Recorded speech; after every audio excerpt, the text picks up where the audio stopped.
നിൽക്കൂ, ശ്രദ്ധിക്കൂ, ചിന്തിക്കൂ.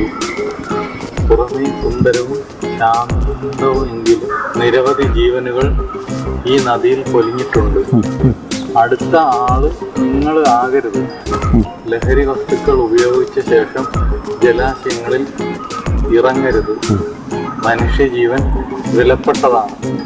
ഈ ജലാശയത്തിൽ ഇനി ഒരു ജീവൻ പൊലിയാതിരിക്കട്ടെ. Fire and rescue station, Thiruvananthapuram. ആള് വേണ്ട. നീ അങ്ങോട്ട് പോയപ്പോ ബോർഡ് കണ്ടില്ലായിരുന്നോ? കണ്ടു സാറേ, പക്ഷെ എനിക്ക് നീന്തൽ അറിയാം. അതാണ് ഇവിടെ 25 പേര് മരിച്ചതിൽ 15 പേര് നീന്തൽ അറിയാവുന്നവരാരും.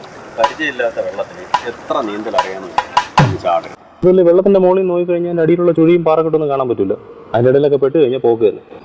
അതുമല്ല, അടിയിലുള്ള ചെളിയിലൊക്കെ താന്നു കഴിഞ്ഞാൽ പിന്നെ നീന്തൽ അറിയാമെന്ന് പറഞ്ഞിട്ടൊരു കാര്യമില്ല. പിന്നെ കാലിലെ മസിൽ പിടിച്ചാൽ